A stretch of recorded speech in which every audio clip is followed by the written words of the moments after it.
पहला यंत्र जो देख रहे हैं वो है शंकु यंत्र। इस शंकु यंत्र में एक शंकु लगा हुआ है, गोल चबूतरा बना हुआ है और इस शंकु की छाया दिखाई दे रही। इस शंकु की छाया से ही इसका ऑब्जर्वेशन होता है। कैसे होता है कि पृथ्वी के अक्षीय झुकाव के कारण सूर्य जो है उत्तरायण और दक्षिणायन जाता आता दिखाई देता है। वस्तुतः सूर्य इधर उधर नहीं होता है, पृथ्वी के अक्षीय झुकाव और वार्षिक गति के कारण ऐसा हमें आभास होता है। तो 6 महीने उत्तरायण, 6 महीने दक्षिणायन जो होता है, इन परिस्थितियों में 4 मुख्य बिंदु हमें प्राप्त होते हैं। वैसे तो 12 बिंदु प्राप्त होते हैं। 12 राशियाँ आपको पता ही है, मेष, वृषभ, मिथुन, कर्क, सिंह, कन्या, तुला, वृश्चिक, धनु, मकर, कुंभ में। ये 12 राशियों में से 4 महत्वपूर्ण है और वो है सूर्य की जो है उत्तरायण दक्षिणायन की स्थिति के कारण। पहली स्थिति तो यहाँ से ही लेते हैं हम। ये जो शंकु है, इस शंकु की छाया इतनी लंबी अभी दिख रही है, पर 21 जून के दिन जब कर्क संक्रांति होगी उस दिन सूर्य इसकी छाया जो है ना, इसके मूल में होकर के और हमें चारों तरफ घूमेंगे तो भी छाया नहीं दिखाई देगी। उसको कहते हैं छाया शून्य हो जाना। तो ये ऐसा इसलिए होता है क्योंकि उत्तरायण के अंतिम बिंदु कर्क संक्रांति के दिन यहाँ पर सूर्य लंबवत रहता है। लंबवत होने के कारण सूर्य की किरणें सीधी सीधी यहाँ पर आती है, इसलिए दिन भी बड़ा होता है, सबसे बड़ा होता है, और रात्रि छोटी होती है। साथ ही साथ ग्रीष्म ऋतु का बहुत अधिक प्रभाव उस समय होता है और इस शंकु की छाया यहाँ पर शून्य हो जाती है। कुछ समय के लिए रहता है। 12:28 पर केवल 45 सेकंड ये दृश्य दिखाई दे रहा है। स्थानीय समय के अनुसार जब मध्याह्न हो रहा है जी जी हाँ, LMT में वो, क्योंकि हमारी जो रेखा है जहाँ से गणना की जाती है भारत में, वहाँ से यहाँ का 28 मिनट का अंतर है, 27 मिनट और 45 सेकंड। तो इसलिए वो उतना 12:28 पर यहाँ पर छाया शून्य हो जाती है। इसके पहले धीरे धीरे कम होती है। हाँ, अब ये मैंने एक बिंदु बताया, उत्तरायण का अंतिम, यहाँ से सूर्य वापस दक्षिण की ओर गमन करना दिखाई देता है। तो जैसे जैसे दक्षिण में जाएगा वैसे वैसे इसकी छाया लंबी होती जाएगी। तो छाया लंबी होते होते 3 महीने बाद फिर आता है 22 सितंबर। उस दिन इक्वेटर पर भूमध्य रेखा पर सूर्य आने से दिन और रात दोनों बराबर हो जाते हैं और सूर्य ठीक एक ही स्थान यानी पूर्व में उदय होकर के पश्चिम में अस्त होता है। बाकी के दिन में क्या होता है, सूर्य थोड़ा दक्षिण या उत्तर की ओर हट करके उदय होता है, पर उस दिन हम दिशा का ठीक ठीक ज्ञान प्राप्त कर सकते हैं। 22 सितंबर जब भूमध्य रेखा पर सूर्य होता है उस दिन दिन और रात दोनों बराबर होते हैं और इस शंकु की छाया इतनी लगभग लंबी हो जाती है ये। और उसके बाद में और दक्षिणायन ही अपने आरंभ रहता है और 3 महीने बाद एक विशेष बिंदु आता है जब मकर रेखा पर मकर संक्रांति होती है, मकर रेखा में सूर्य का प्रवेश। तो उस समय इस शंकु की छाया सबसे लंबी होती है, यहाँ तक आ जाती है। अभी चिन्हांकन शेष है, इसमें निर्माण कार्य चल रहा है। तो उस दिन क्या होता है, उस दिन सबसे अधिक शीत ऋतु का प्रभाव होता है और दिन सबसे छोटा होता है, रात्रि सबसे लंबी होती है। साथ ही साथ सूर्य की किरणें तिरछी यहाँ तक आती है, इसलिए पृथ्वी के वायुमंडल का घेरा जो है उसको क्रॉस करने में अधिक समय लगता है, इसलिए यहाँ तक सूर्य की किरणें आते आते ठंडी हो जाती है, इसलिए शीत ऋतु का प्रभाव होता है। और इसके विपरीत ठीक जहाँ पर मकर रेखा उस स्थान पर जून जैसी गर्मी होती है, क्योंकि वहाँ पर सीधी सीधी किरणें आती है। तो पृथ्वी के 2 भाग, उत्तरी गोलार्ध और दक्षिणी गोलार्ध जो है ना, उसमें दक्षिणी गोलार्ध में ग्रीष्म ऋतु का प्रभाव रहता है तो उत्तरी गोलार्ध में शीत ऋतु का प्रभाव रहता है। इसके विपरीत जब यहाँ पर ग्रीष्म ऋतु का प्रभाव रहता है तो दक्षिणी गोलार्ध में शीत ऋतु का प्रभाव रहता है। तो ये 22 दिसंबर के दिन दिन सबसे छोटा, रात्रि सबसे बड़ी, और उस दिन से ही दिन तिल तिल करके बड़ा होना शुरू हो जाता है और उसी को हम जो है मकर संक्रांति भी बोलते हैं, उसी को उत्तरायण के नाम से त्योहार भी कहते हैं, मानते हैं। अब वापस जैसे ही उत्तरायण शुरू होता है तो उत्तरायण होते होते एक सबसे महत्वपूर्ण बिंदु आता है, वो 21 मार्च के दिन मेष राशि में मेष संक्रांति। और मेष संक्रांति ये पृथ्वी का जन्मदिन है, ये विशेष बात है। मेष संक्रांति में प्रवेश पृथ्वी का जन्मदिन, और उस दिन पृथ्वी अपना जन्म मनाती भी है। जन्म जैसे हम लोग अपना जन्मदिन विभिन्न विधियों से मनाते हैं, ऐसे पृथ्वी भी अपना जन्मदिन मनाती है। आपने देखा होगा उस समय ये पूरी पृथ्वी हरी भरी हो जाती है, बिना पानी के। पानी नहीं रहता है, गर्मी का प्रभाव भी खूब रहता है, पर पृथ्वी हरी भरी हो जाती है। बाग बगीचे खूब खुशबूनुमा हो जाते हैं, फूल खूब खिलते हैं, सुगंधित हो जाते हैं। तो ये पृथ्वी अपना जन्मदिन मनाती है। और इसी को लेकर के हमारे जितने भी ज्योतिषाचार्य हैं, विद्वद्गण हैं, ऋषि मुनि, उन्होंने इसी परंपरा को जीवित रखते हुए नव वर्ष का आरंभ यही समय माना। अब इसमें एक प्रश्न आपके मन में आएगा कि अगर कर्क संक्रांति और मकर संक्रांति के दिन है और मेष संक्रांति का दिन दिनांक के अनुसार 21 मार्च होता है ना, मेष संक्रांति, तो उसी दिन हमारा नव वर्ष आरंभ क्यों नहीं होता है?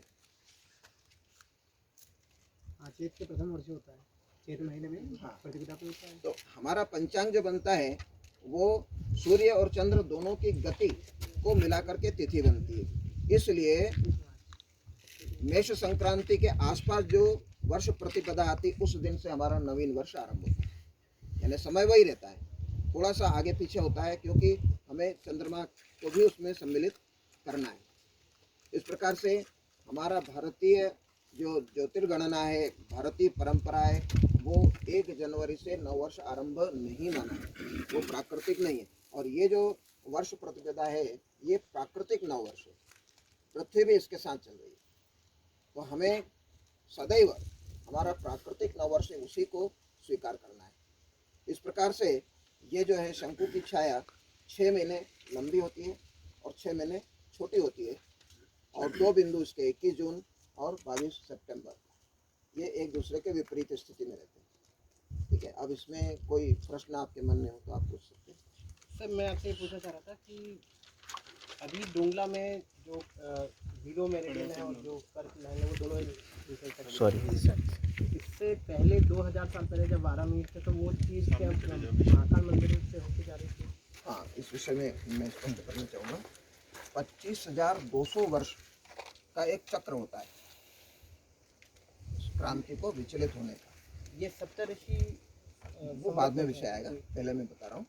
अपन क्रांति को लेते हैं। परम क्रांति जो है ना, ये घटती भी है और बढ़ती भी है।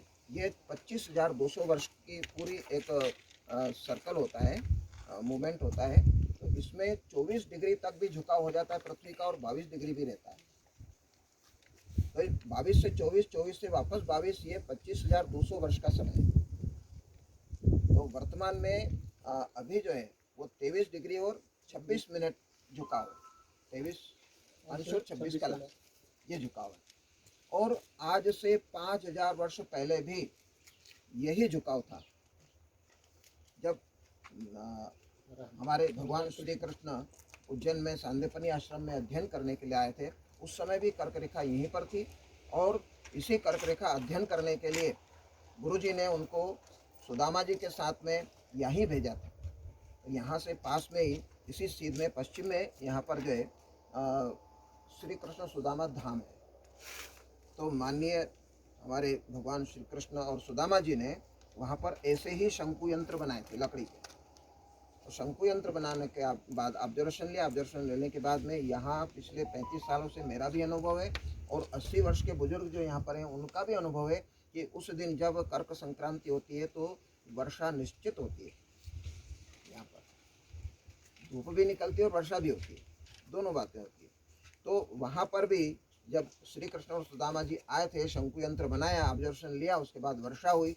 वर्षा के बाद में वो चने वाली घटना भी आपने सुनी होगी, है ना। तो आगे मुझे कहने की आवश्यकता नहीं है, परंतु नारायण धाम हाँ, नारायण धाम वहाँ पर अभी जो कथा प्रचलित है वो परंपरा से ऐसी बन गई है। वास्तव में आज भी उज्जैन से 2-3 किलोमीटर आगे निकल जाए तो लकड़ियाँ तो खूब मिलती है। तो 30 किलोमीटर उत्तर में आके लकड़ियाँ लेना उनका हेतु नहीं हो सकता है। वो हेतु यही रहा है, सूर्य का ऑब्जर्वेशन लेना। तो दोनों शंकु जो है लकड़ी के बने थे। वर्षा हुई, वर्षा के कारण वो दोनों लकड़ियाँ प्रस्फुटित हो गई और आज भी वहाँ पर है, मौलिक के रूप में विद्यमान है। तो उसके बाद में ये कर्क रेखा और आगे गई तो 2,500 साल तक 24 डिग्री तक पहुंच गई और 2,500 साल में वापस यहाँ आ गई। अब यहाँ से वापस उज्जैन की ओर गमन कर रही है। तो इस प्रकार से ये 24 डिग्री से 22 डिग्री, 22 डिग्री से 24 डिग्री, ये 25,200 वर्ष में एक चक्र पूर्ण होता है। ठीक है, अब आपका समाधान लगभग हो गया। स्वर्णगिरी पर्वत पे हुआ था क्या? एक आदमी से एक प्रश्न, अब अगले व्यक्ति से अगला प्रश्न। नहीं पूछ सकते हैं। स्वर्णगिरी नहीं, पर्वत अभी वही दूसरा सुदामा प्रश्न धाम के पास में ही है। अगला प्रश्न बोलिए कोई और। ये जो है सबसे पहली स्टेप यही है, यहाँ से ही पंचांग बनने की शुरुआत होती है। ये इसकी जो छाया है, इसकी छाया का मापन करके उसका हम पलभा साधन करते हैं। आप लोग जब पंचांग देखते हैं तो पंचांग के ऊपर ही लिखा रहता है उज्जैन पलभा, भोपाल पलभा। जहाँ का पंचांग है वहाँ की पलभा लिखी रहती है। तो पल मतलब क्या है, तो ये जो 12 अंगुल शंकु है, इसकी छाया ही वो पलभा कहलाती है, ठीक है ना। तो वो उससे मापन ले करके फिर हम उसका लग्न में उपयोग करते हैं। उसी के आधार पर द्वादश भाव साधन और पूरे पंचांग के सारे ग्रहों आदि का साधन यहीं से शुरू होता है। तो ये हमारे पूरे ज्योतिष शास्त्र का पहली स्टेप ये गोल चक्र है। तो ये आप लोगों को अभी आगे भविष्य में कभी दोबारा आएंगे तो इस पर जब तक वो 360 अंशों का अंकन भी हो जाएगा तो इसका साधन कैसे करते हैं वो भी आगे आपको बता सकेंगे, ठीक है ना। तो इसकी छाया को साधित करना ये हमारे लिए अभीष्ट होता है। फिर दूसरा जो आपने कहा कि मेष राशि में जिस दिन सूर्य प्रवेश कर रहा होता है, वो प्रवेश करने के दिन को बहुत गंभीरता पूर्वक पहले साधन किया जाता था। किस लिए? तो वास्तविक पूर्व और वास्तविक पश्चिम का ज्ञान करने के लिए। मेषादिके सायन भाग सूर्य दिनार्ध भाया पलभा भवेत सा त्रिष्ठा हतास्युर दशभिर भुजंगैः दिग्भिश्चरार्धानि गुणोद्धृतान्त्या। ये इसके साधन का सूत्र है कि भाई इसको साधन करके आप 3 जगह पर रखें और तीनों जगह पर तीनों अलग अलग संख्याओं से गुणा करके इसके गुणनखंड बनाने और उस गुणनखंडों में चर का संस्कार करते हुए उसे आप चंद्र स्पष्ट के लिए, ग्रह स्पष्ट के लिए उपयोगी बना लेते हैं। आगे फिर हम अपना उससे पूरा पंचांग का साधन करते हैं। ये हो गया। फिर इसके बाद में जो है दूसरा है कि उसके दिग्देश का ज्ञान करने के लिए, यानी कि जो वास्तविक पूर्व है, वास्तविक पश्चिम है, उसका साधन करने के लिए भी इसका उस दिन उपयोग होता है। जिस दिन सूर्य वास्तव में मेष राशि के आरंभ में होगा, उस दिन के आधार पर ग्रह का वास्तविक पूर्व और पश्चिम का साधन करके ही हम फिर पूरे दिशाओं का ज्ञान कर पाते हैं। जो आज की हमारी पूर्व है, जहाँ से सूर्योदय हो रहा है, वो वास्तविक पूर्व नहीं होता है। वो जिस दिन मेष राशि में प्रवेश करेगा वही उसकी जो छाया होगी वो जिस तरफ गिर रही है वो पश्चिम, और उसके ठीक सामने पूर्व को मान करके ही उसका साधन करते हैं ना। तो ये 2 विधियां जो हैं वो अति उपयोगी हमारे लिए हैं। उसका ये पहला आधार स्तंभ है, ये 12 अंगुल का शंकु। अच्छा, इसका अक्षांश से संबंध है, अभी चर्चा में ऐसी बात भी आई।